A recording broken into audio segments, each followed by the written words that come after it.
alaikum and good evening. Viewers, it is widely believed that all the international agencies and factors leave no stone unturned in order to put Pakistan in complete disarray. The internal turmoil infested with terrorism, many believe sponsored from outside, has crippled the country completely and is on the verge of a collapse. It may look like a mission accomplished, especially for India, but Pakistan, it seems, has the strength, resilience, and an unbreakable faith to come out of this rut and designed mess-up situation. Viewers, the question over here is that why aren't our government officials focusing on some aspects right now? Let us have an example of Mumbai attacks first. When Taj Hotel was attacked, Indian officials, without any proof, they blamed Pakistan for the mess and defame our country internationally.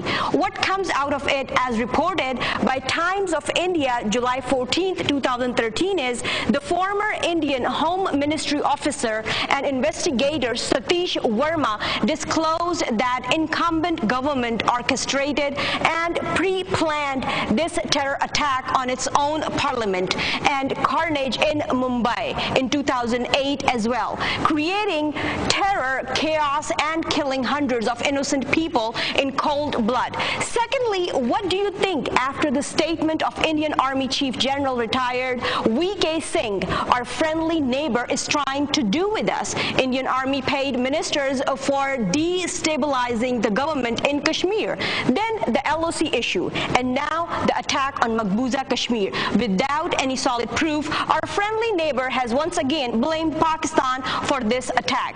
What we don't understand is that why are we so keen about having Aman Ki Asha, having good relations with a country which always misuse and defame our country for their own benefits? What exactly should we have to change in Pak-India foreign policy? What exactly India wants? And what should be Pakistan's political behavior towards them? For all that aspects, we would like to know. I have Mr. Zaid Hamid with me joining in this discussion. Assalamu alaikum, Zaid Hamid Saab, and thank you for joining us. As you can tell, that we would like to know today about the relations between Pakistan and India, the two neighbors that, we are standing today at this stage. But first, before we start our discussion, we have put together a report telling since 1980s that what ups and downs both the countries are having, the on and off relationship they're going through. Let's have a look at that, and then we will start our discussion. Ups and downs of India and Pakistan relations. There have been numerous attempts to improve the relationship between Pakistan and India. Since the early 1980s, relation between the two nations soared, particularly after the Siachen conflict. The intensification of Kashmir insurgency in 1989, Indian and Pakistani nuclear tests in 1989, and 1999 Kargil War. Attempts to restart dialogue between the two nations were given a major boost by February 1999 meeting of both prime ministers in Lahore and 3 signing agreements. In 2001, Pakistani Army Chief General Pervez Musharraf visited India. General Pervez Musharraf and Indian Prime Minister Atal Bihari Vajpayee had dialogue in Agra. 2001 Indian Parliament attack almost brought the two nations on the brink of a nuclear war. In 2003, Prime Minister Atal Bihari Vajpayee extended the hand of friendship towards Pakistan, and two countries signed ceasefire agreement on line of control. After that, Delhi-Lahore bus service has been started.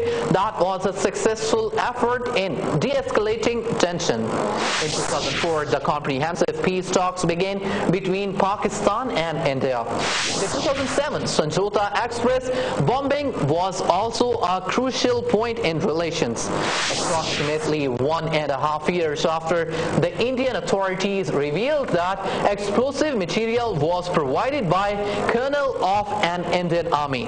Additionally, the 2008 Mumbai attacks resulted in a severe blow to ongoing India-Pakistan peace talks. On 10 February 2011, India agreed to resume talks with Pakistan, which were suspended after 26/11 Mumbai attacks. India had put on hold all the diplomatic relations relations, saying it will only continue if Pakistan will act against the accused of Mumbai attacks.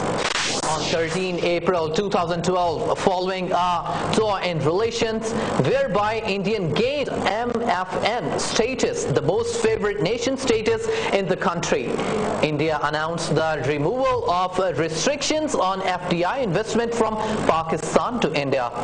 Now in 2013, 120 incidents of ceasefire violation have occurred so far along line of control in Jammu and Kashmir, highest in the last 8 years. Yes, Zaid Hamid Sahib, as you saw the report on and off relationship between Pakistan and India, I would like to know first, historically, if we go back and we analyze the history, we have Quaid-e-Azam saying on 20th October 1947 in his speech, he warned us that India are going to attack the two-nation theory. He said they are going to attack the two-nation theory. Two-nation theory must be guarded. Now he's warning us in 1947, and then we see in 1971, Gandhi, in her speech, Indira Gandhi mentions that we have taken the revenge for 1,000 years slavery. And the second thing that she mentioned is that today we have drowned the two-nation theory. So the warning from Quaid-e-Azam getting proved almost after 25 years by Indira Gandhi. How do you see that? You see, Pakistan-India relationships are a complex issue which the world does not understand. The world tried to resolve the disputes between Pakistan and India on the basis of trade relations, on the basis of more economic activity or diplomatic contacts. But time has come now that we understand the baggage of history. Ever since the creation of Pakistan, since 1947, both countries, India and Pakistan, are in a perpetual state of war with only intermittent periods of ceasefire. There has never been peace. There have been ceasefires. And both the countries have always remained in a state of war. Immediately, while Pakistan was being created, one of the greatest slaughter of human history took place while Pakistan was being made. Almost 5 million people were butchered on their way towards Pakistan in India by Hindus and radical Sikhs, to people who were migrating towards Pakistan when the British India was divided into Pakistan and India in 1947. So the blood started from the very beginning. The blood feud was actually triggered at the very beginning, even before the birth of the two nations. After the creation of Pakistan, 1948 war over Kashmir, India occupied Kashmir, a war which lasted almost 14 months. Even immediately after the birth of two nations, the war was triggered in Kashmir, and the Kashmir dispute still remains a flashpoint for a nuclear war. After 65 years, Kashmir remains an undecided, disputed land.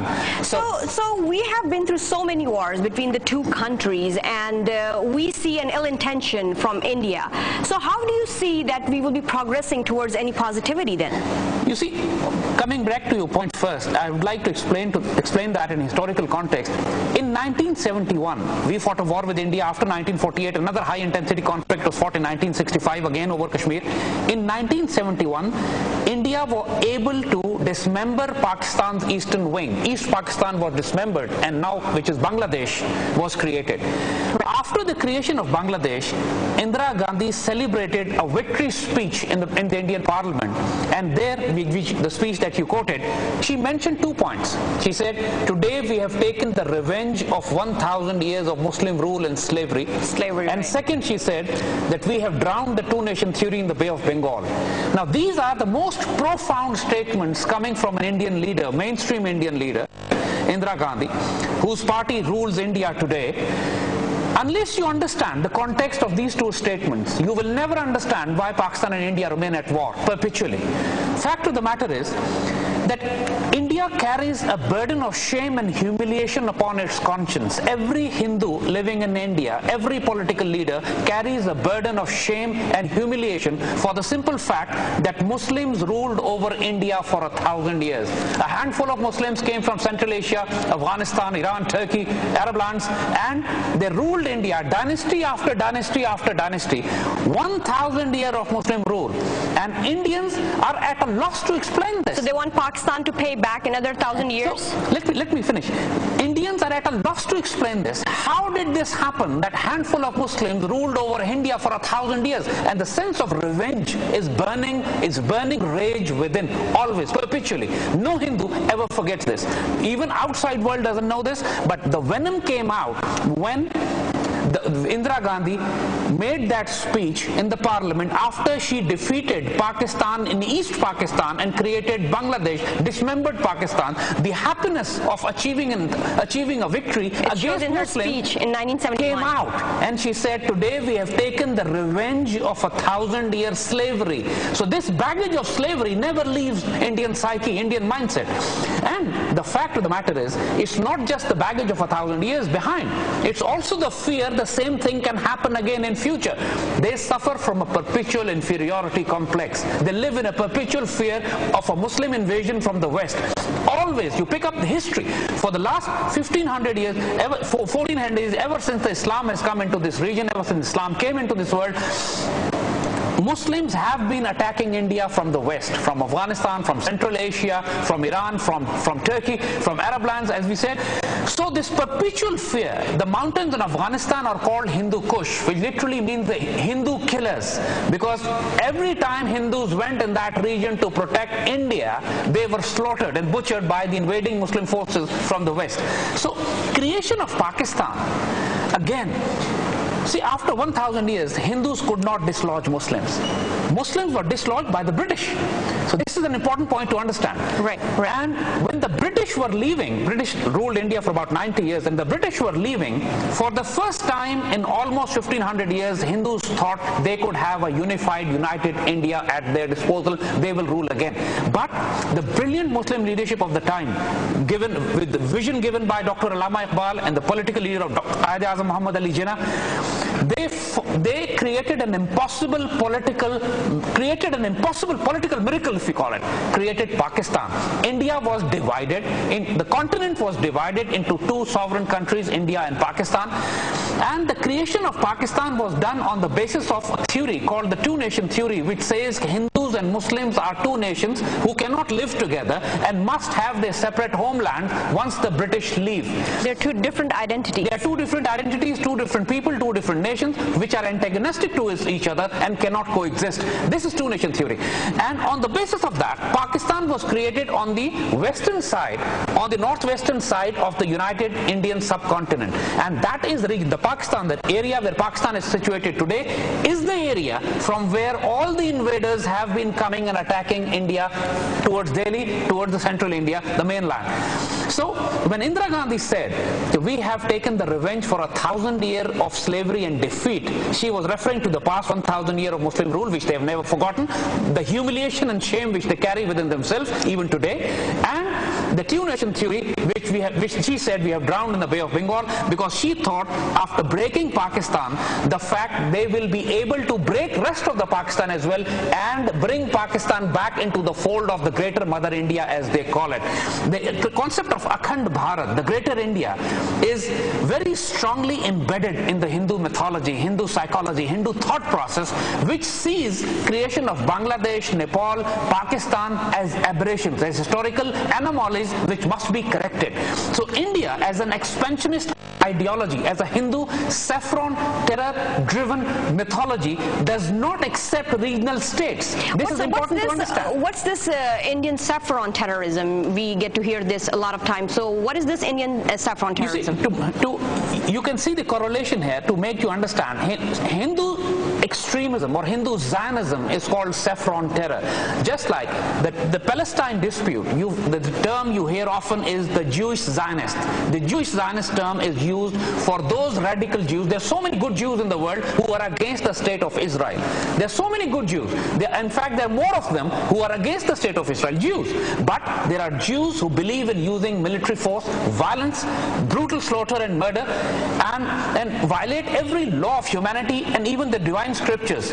Those Jews are ruling Israel today, and they are called Zionists. Similarly, there are lots of good Hindus in the world as well who believe in ahimsa, who believes in peaceful philosophies of life. But there are the ruling class of India today, and for the past so many decades, belong to a new ideology of saffron terror or Hindu Zionists who believe in Akhand Bharat, the greater India. As we said, Indira Gandhi herself mentioned to the fact that she herself carried the venom within her, that they have to take the revenge from Muslims for 1,000-year Muslim rule. And Hindus have not forgotten that. The person, just to remind you that, the Hindu radical, the saffron terrorist, Nathuram Godse, I think his name was, who killed Gandhi. Gandhi was killed by a Hindu. You probably know that. Right. And the Hindu who killed Gandhi, he was cremated, but his ashes were not thrown in Ganges. His ashes were not thrown in the sacred river of Hindu. They are still being kept. Why? Because he has advised, he has given a will to his followers that once you capture Pakistan, once you destroy Pakistan, throw my ashes into river Indus. And this is what the Hindu saffron terrorists, Hindu Zionists believe. They want to reclaim Pakistan. They want Pakistan to come back into the fold of the larger, greater Akhand Bharat. And that is why they cannot accept Pakistan as a sovereign Islamic state. They cannot. It's against their religion, it's against their mythology, it's against their scriptures, it's against their foreign policy. So then Zaid Hamid Saab, now that we know that their intentions will never be sincere towards Pakistan and being neighbors towards each other, what should be the strategy of Pakistan to proceed and then keep themselves safe as well? All the factors that we're seeing within Pakistan these days, the terrorism, all the incidents, sectarian killings, the ethnic killings that are happening, how do we prevent ourselves?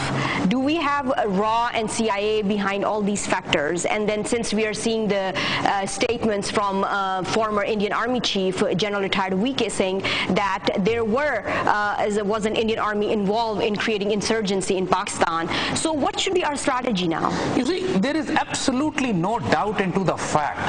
I mean, Indira Gandhi gave that speech after dismemberment of Pakistan in East Pakistan, which is now Bangladesh. So India has dismembered Pakistan already, and their strategy is to dismember the rest of the Pakistan. There is no doubt about this. The wars of 1948, the wars of 65, the war of 71, which dismembered Pakistan, then the Kargil conflict, and so many times eyeball-to-eyeball confrontation, which almost turned into a nuclear flashpoint, the occupation of Kashmir, the sending of insurgencies in Pakistan, the support to Tehreek-e-Taliban, Baluchistan Liberation Army, the violence in Karachi. These things are ongoing. The very simple fact that Pakistan is being declared as the most dangerous nation in the world today is because of Indian-sponsored terrorism. Now, and the only solution that Pakistan can have is, Quaid-e-Azam had very categorically defined this point as well, the only way to deter an enemy from destroying the two-nation theory, from destroying Pakistan as a state, because Quaid-e-Azam knew this very well, that India is a Hindu state. It's not a secular state, it's a Hindu state. And Quaid-e-Azam, so many statements are on record saying this, warning our nation that be careful of the fact that India will remain a Hindu state and they will not accept Pakistan as a separate nation state, and in fact they will try to bring Pakistan back into the fold of the larger India. So, and he said the only way Pakistan can protect itself is to have a very strong military deterrence, and any amount of money that we spend on our national defense in the face of such level of anarchic threat is worthwhile. And that's what Quaid-e-Azam actually warned us and advised us, that we can live without economic development, but we must have a strong defense. So now the question comes to that, do we have a strong defense or not? We will continue our discussion right after a short break. Stay with us. We'll be right back after a short break. Welcome back, viewers. We are analyzing the relations between Pakistan and India, and today at what stage are they standing? How should we proceed from here? Before going on the break, Zaid Hamid mentioned that Quaid-e-Azam advised us that to prevent Pakistan from all kind of insurgencies, we must have a very strong defense deterrent. Let's see that what are we standing up to now? Are we standing strong enough? And then the recent confessions that are being made by the former Indian Army Chief, General Retired Wike Singh, in which he he claims in Hindustan Times that Indian Army supported the insurgency in Pakistan. For that purpose, Indian Army contacted secret missions, carried out secret missions, and they contacted Lashkar-e-Taiba to create this insurgency. Also, he claims that they had a special unit called Technical Support Division, and that conducted operations like Deep Strike Pakistan. And he also said that Indian Army paid to destabilize the Umar Abdullah government. Now, before we continue our discussion, we would like to see what VK Singh has to say and what other statements can we bring from related to these statements that he mentioned. Let's have a look at that. Why would the army transfer money to a minister? Army transfers money to all the ministers in J&K. Army transfers money to the ministers in J&K? Absolutely. Please explain. Because there are various things to be done. No, what done? Ministers have to do various things. Like what?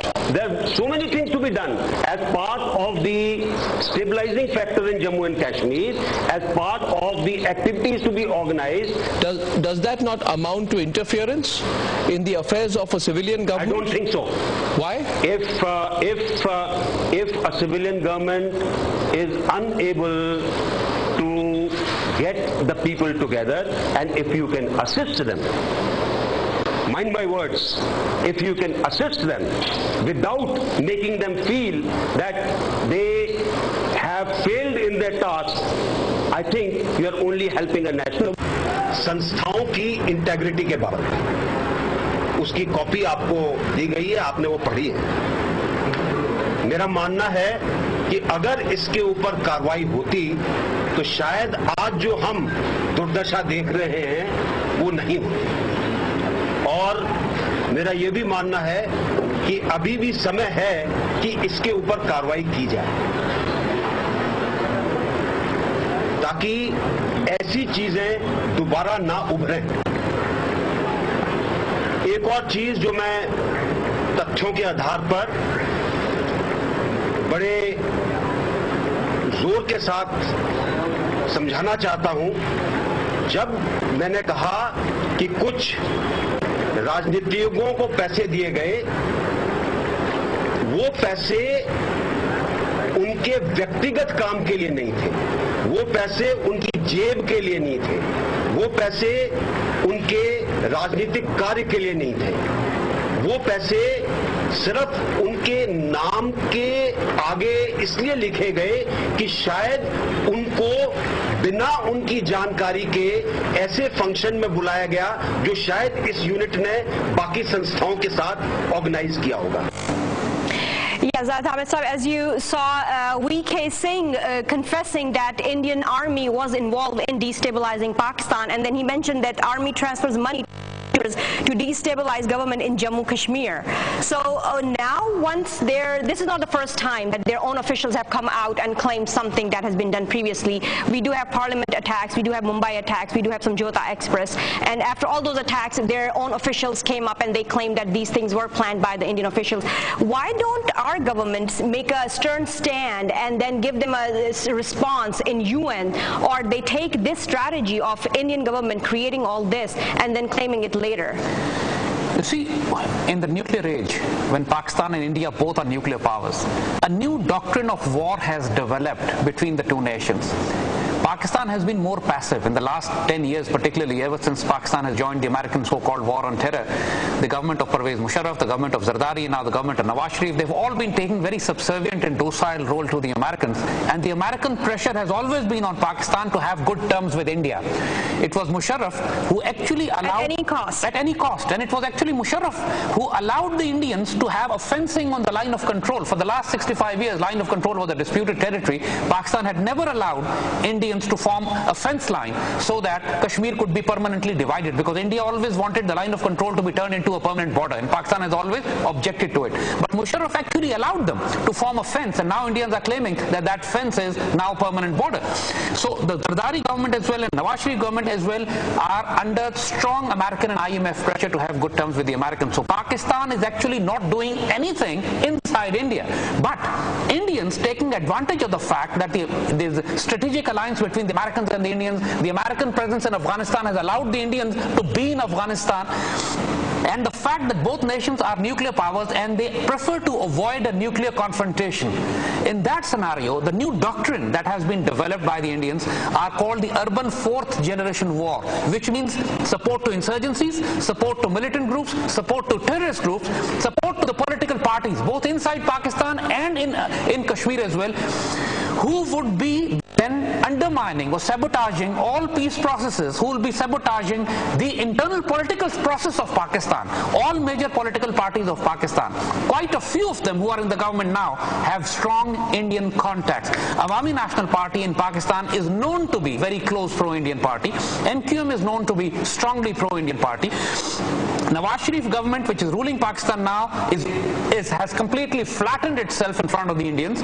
Zardari government had absolutely no backbone. They were following the American policies and principles. The Baluchistan Liberation Army, the political parties, some political parties in Sindh, they are strongly known to be pro-Indian and have been taking funds and resources as well. Their relationship with India, even religious parties, Jamiat Ulama Islam, for example, Fazlur Rahman is known to be a strongly pro-Indian, very close to India.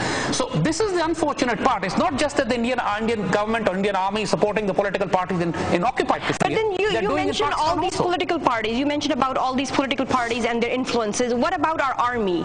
And what is their influence? Like, they claim that Indian army has been creating insurgencies in Pakistan. So what is our army doing to stop it? Our intelligence agencies, ISI, IB, MI. As we said, for the last 10 years particularly, Pakistan army has been involved in fighting insurgencies at home.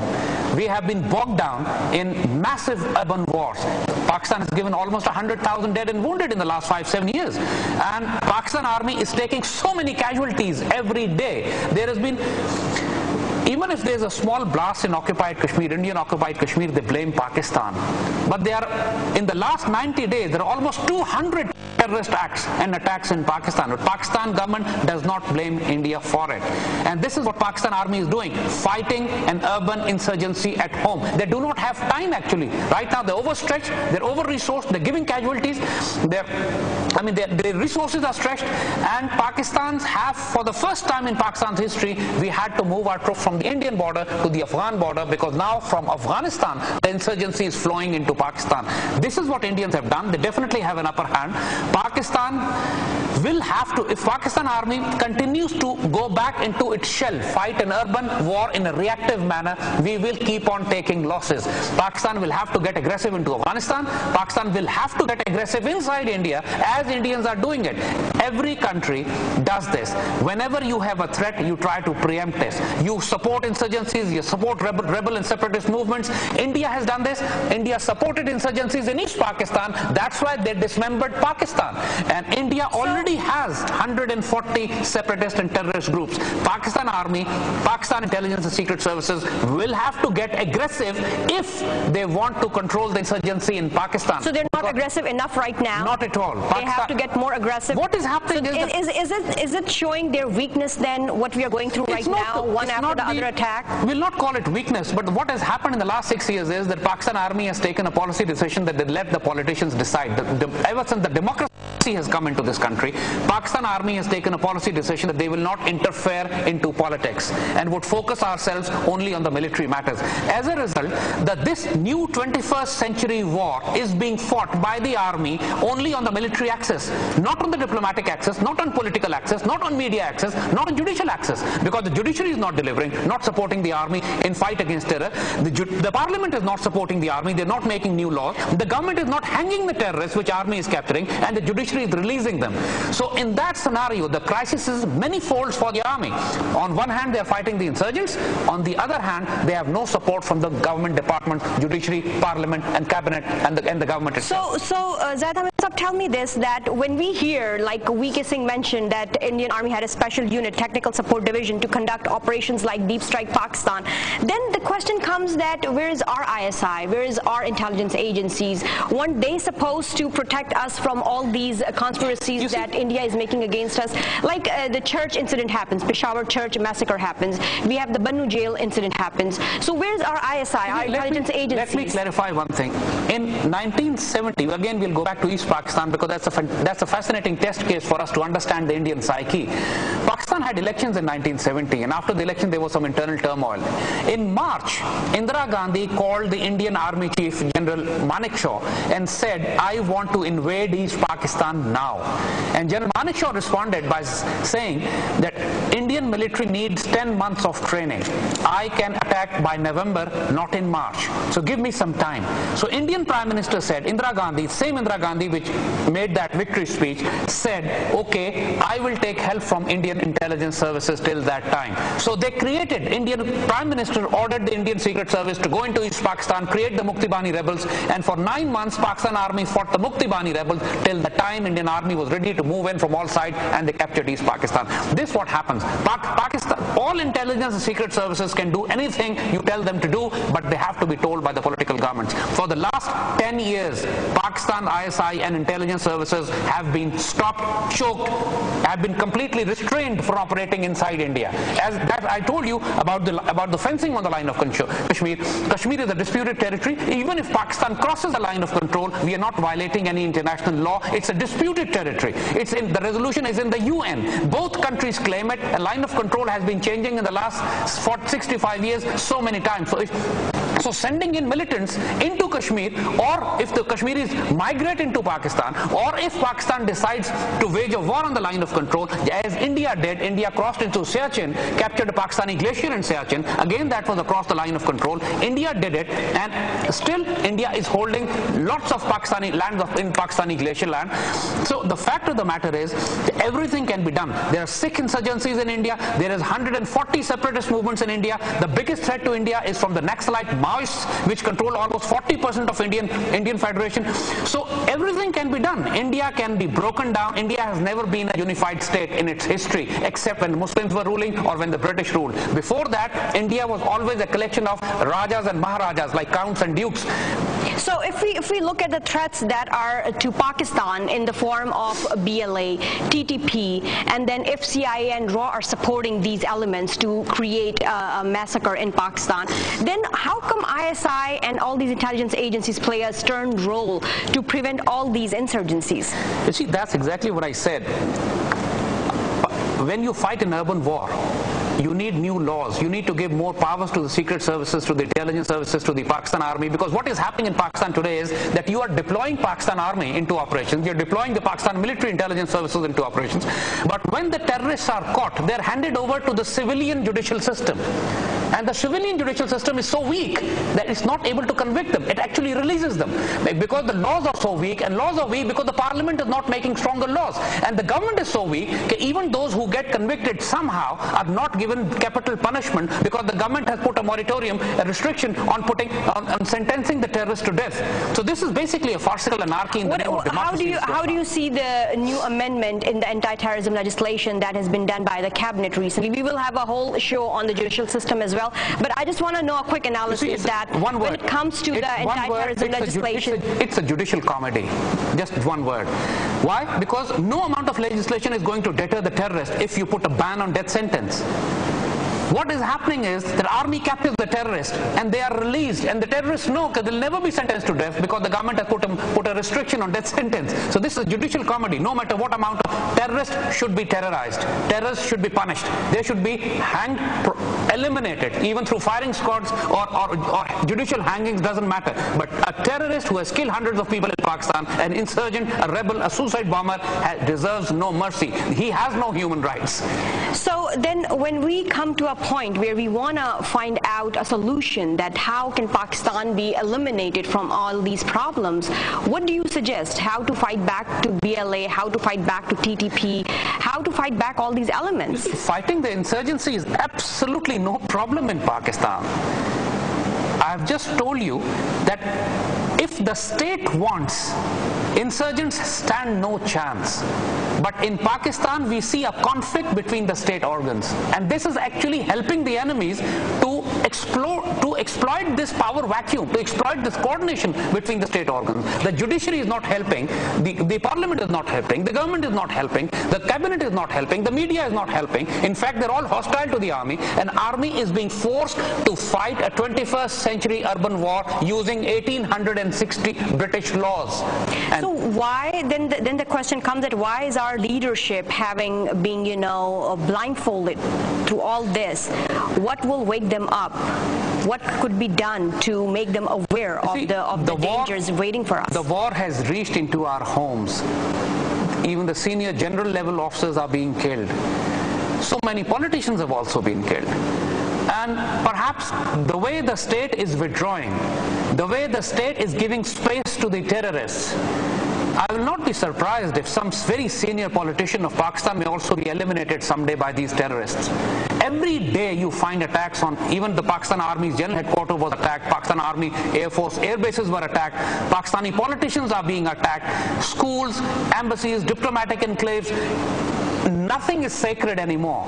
Every place is being attacked because the initiative is with the terrorists, because the state is withdrawing, the state is giving space to the terrorists, judicial system is not working. So unless and until the state realizes, the government realizes that they have to wake up, make stronger legislation, impose death penalty, gives more strength and power to the army and the intelligence services, I'll not be surprised that Pakistani Prime Minister or President or some governor may also be assassinated by these terrorists who can kill hundreds of people. Recently in Peshawar you saw, in a church attack, they killed almost 100 Christians. So nobody is safe, Muslims, non-Muslims. So it's not a question of...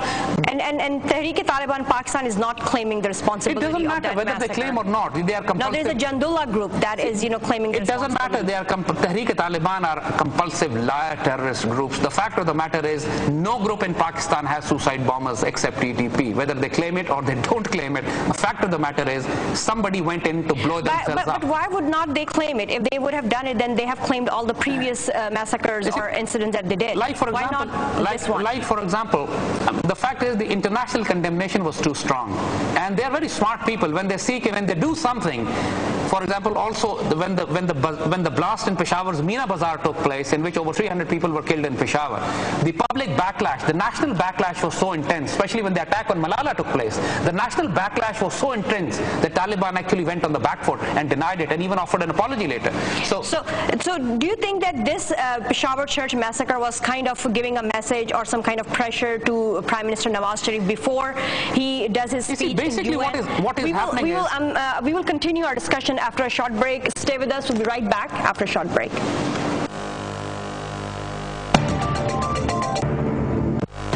Welcome back, viewers. We are analyzing the relations between Pakistan and India. As usual, we would like to know that what is the core issue, what is the problem, where do we stand today, as both the prime ministers are in New York for the United Nations General Assembly session. Before we come back to our discussion, we would like to show you that the recent attack in Maqbuza, Kashmir on an Indian army camp in which an Indian colonel and few soldiers have been killed, and how Indian media is propagating that this attack has been conducted by Pakistan Army without any proofs, without any evidences. Let's have a look at that and then we will come back to our discussion. Uma, और ये लगातार कहा जा रहा है क्योंकि जब से सीजफायर उल्लंघन हुआ है, घुसपैठ की लगातार कोशिशें की जा रही हैं कि क्या भारत का आखिर स्टैंड है। हालांकि बहुत ही स्ट्रांग रिएक्शन भारत की तरफ से दिखाई दिया था उस वक्त, लेकिन अब क्या, क्योंकि अब नवाज शरीफ से इनकी मुलाकात होने वाली है, क्या ये मुलाकात संभव हो पाएगी? क्योंकि ये नेशनल सिक्योरिटी का मामला है, इलेक्शन से पहले ये मुलाकात है, लोकसभा इलेक्शन यहाँ पर है, तो इसका खासा असर पड़ेगा सरकार पर। क्या आपको लगता है? देखिए, भारत पाक प्रधानमंत्रियों की जो दोनों देशों के प्रधानमंत्रियों की मुलाकात है, सभी की निगाहें इस मुलाकात को लेकर टिकी हुई हैं। ऐसे में चूंकि चुनाव 6-7 महीने बाद हैं, देश में होने वाले हैं और सरकार को जवाब देना है खुद प्रधानमंत्री की ओर से आखिर क्या पहल की जाती है। जिस तरीके से आतंकवादी घटनाएं लगातार घट रही हैं और अच्छे रिश्ते पाकिस्तान से नहीं है, लेकिन जिस तरीके की पहल की जा रही थी, हालांकि भारतीय अधिकारियों की तरफ से जो उत्साह होता है, दोनों ही देशों के प्रधानमंत्रियों के बीच जब वार्ता होती है, वो उत्साह नजर नहीं आया है। ऑफ द रिकॉर्ड यदि बातचीत करें, प्रधानमंत्री के विशेष विमान में बहुत सारे उनके साथ जो अधिकारी चलते हैं, उनसे जो चर्चा हुई है, उनमें से खास तौर पर ये बात सामने निकल कर आई है कि उत्साह नहीं है। लेकिन प्रधानमंत्री ने इस बात की चूंकि पुष्टि की है कि पाकिस्तान हो, बांग्लादेश हो, नेपाल हो, इन सभी देशों के प्रधानमंत्रियों से चर्चा की जाएगी, सभी अहम मसलों को इस चर्चा में शामिल किया जाएगा। ऐसी स्थिति में जब 29 सितंबर को प्रधानमंत्री की मुलाकात मुलाकात नवाज शरीफ से होनी है, तो एक सवाल या निशान खड़ा होता है कि इन घटनाओं के बीच तमाम कोशिशों के बावजूद भी शांति वार्ता को लेकर जब चर्चा की पहल हो रही है और ये घटना घटती है, तो क्या इस अगला कदम मनमोहन सिंह का होगा? ये कहने ये कुछ देर बाद इसीलिए ये नजर आता है जो पाकिस्तान में माहौल है या पीओके में जिस तरीके से जो चल रही है तमाम चीजें, रणनीति के मुताबिक ये हमला किया गया है, पूरी साजिश के साथ ही हमला किया गया। ये वार्ता का ये समय नहीं है। पाकिस्तान पहले आतंकवाद के खिलाफ ठोस कदम उठाए, दिखाए और उसके बाद विचार हो सकता है। लेकिन पाकिस्तान तो कुछ नहीं कर रहा है और हम ही जाकर आतंक और शांति वार्ता दोनों साथ साथ नहीं चल सकते। भारत के प्रधानमंत्री को जाकर उन्हें मिलने की नवाज शरीफ को वो तय कर रहे हैं और उसी के पूर्व संध्या पर इस तरह के हमले होते हैं, तो मतलब साफ है कि पाकिस्तान की नीति में और पाकिस्तान की भूमि से हमले होने के मालिका में कोई बदलाव नहीं हुआ है। हमारे देश से ही इधर के जो इंडिया में जो गरीब लोग रहते हैं, गरीब है, ये श्रीमंत है, इससे ताल्लुका क्या है? तो उनको फायदा क्या है? फायदा उनको पता नहीं। फायदा तो कुछ भी होगा ना। जहादी है ना, जहादी का मतलब क्या है? जहादी का मतलब पता नहीं। उन्होंने क्या बताया जहादी का मतलब? Zaid Hamid Sahib, as you saw the different segments that you put together, and you can tell that the Maqbuza Kashmir Indian Army camp incident, how Indian media is promoting without any evidences, without any proofs that this is the conspiracy done by Pakistan. Now tell me this, before going on the break we were talking about how Peshawar church massacre happened while Prime Minister was about to leave for United Nations session. Then this Maqbuza Kashmir incident happens and they talk about both the Prime Minister's meeting in UN. So is there a connection how these incidents are happening? Is it a conspiracy to avoid that meeting? Prime Minister Nawaz Sharif was going to the Christian world, and the massacre of Christian at that particular moment was actually meant to send a signal to the world, to the Western world, that Pakistan is a failing state, its democracy is failing, Pakistan state is facing a collapse, and it's a dysfunctional democracy which is not capable to have nuclear weapons. See that lots of signals are sent through one terrorist act.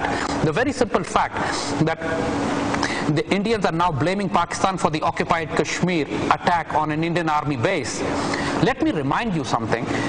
Pakistani Prime Minister was about to meet the Indian Prime Minister, is about to meet the Indian Prime Minister in New York. But about 3 weeks ago, about a month back, Indian Army Chief had advised the Indian Prime Minister not to meet Pakistan Prime Minister. And it was unprecedented advice because Indian Army Chiefs normally do not meddle into politics. But there he came out openly and advised the Indian Prime Minister not to meet Pakistani Prime Minister, but the Indian Prime Minister still decided to go ahead with the meeting. And then this attack comes in occupied Kashmir. And suddenly the pressure is again built on the Indian Prime Minister not to meet Pakistani Prime Minister.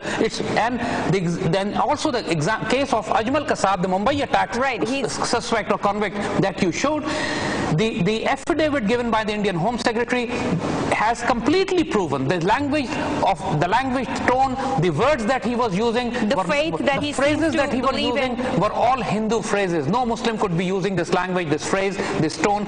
So it is absolutely no doubt that Indians had been carrying out false flag operations in India, blaming them on Pakistan to achieve the greater strategic objectives, whether it is the formulation of anti-terror laws, whether to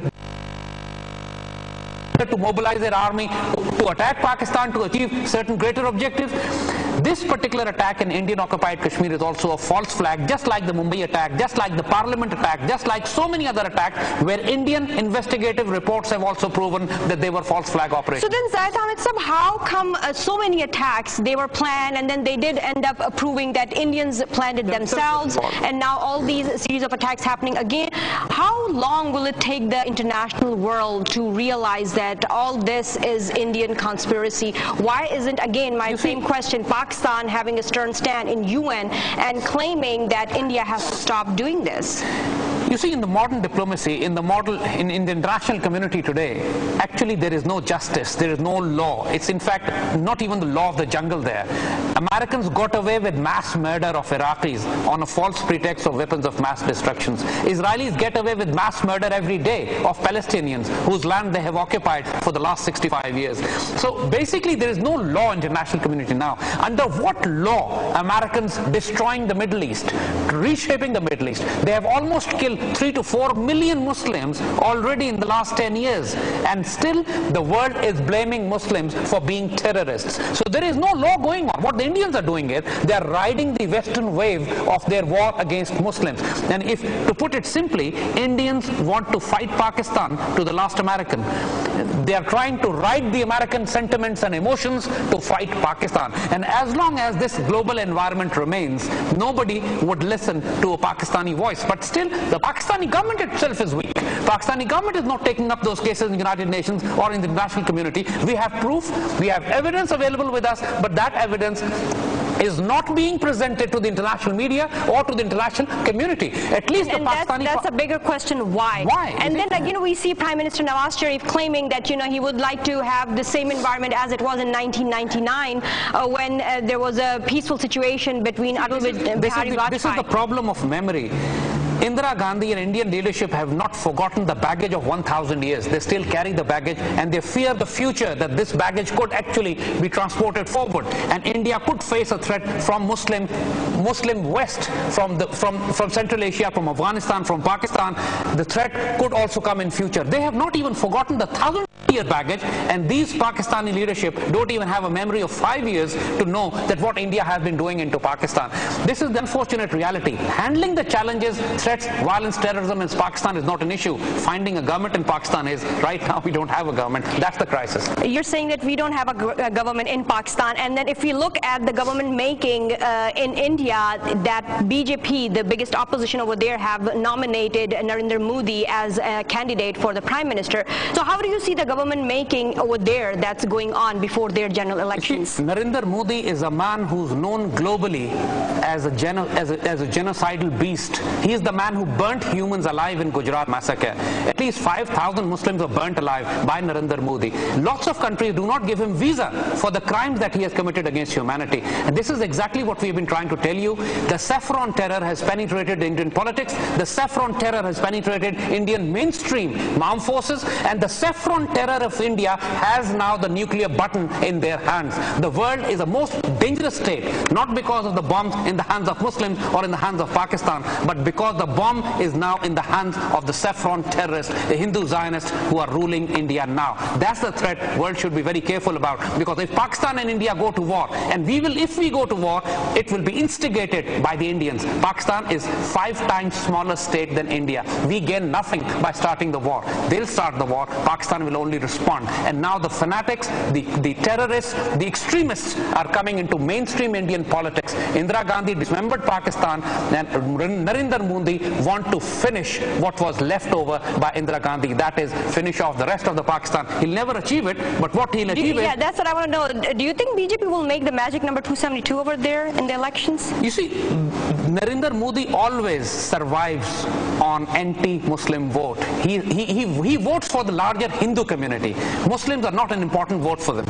He survives on Hindu radicalism. He survives on Hindu extremism. He survives on saffron terror. And that's what he's going to do. And if he comes into power in India, he is going to be 10 times more radical than what Congress is. Congress is a terrorist party as well. Indira Gandhi dismembered Pakistan.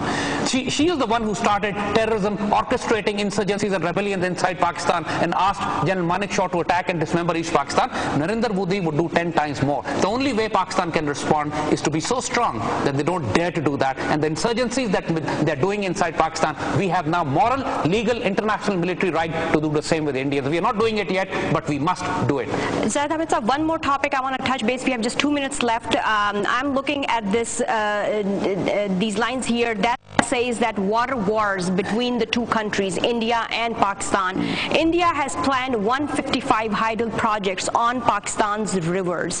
What are we doing for this upcoming problem or a disaster of water crisis in Pakistan? You see, India is working on multiple axes of war. This is what we call fighting the low-intensity conflict, the urban fourth-generation war, which is fought on diplomatic plane, which is fought on insurgencies, militant group, terrorist group, water wars, media wars, diplomatic wars, trying to avoid the nuclear holocaust. So what the Indians are doing now is blocking Pakistani water is like waging an insurgency in Pakistan, more ruthless than the suicide bombings. We can survive the suicide bombing, but we cannot live without our water. And that is something that is definitely going to provoke Pakistan into a retaliation. And once we retaliate, a 5 times smaller country against Indians will resort to the weapon that we have of our choice. We will not wait for the balance of power, which the conventional balance of power that India has 5 times more powerful forces than us. It will be a nuclear holocaust. Pakistan can live without the land of Kashmir, but not without the water. Thank you very much, Zaid Hamid, for joining us. Viewers, as you saw our analysis between the relations of Pakistan and India, and what we came down as a conclusion is that our leadership and army must stand together and have a stern stand towards all these insurgencies that are coming from India. If we do not stand strong right now, then we might be facing another crisis, which is water crisis, which would be more harmful than these terrorist insurgencies. That's it for tonight. See you next Sunday for more analysis on Middle East, India and Pakistan. Till then, take good care of yourself. Allah Hafiz and good night.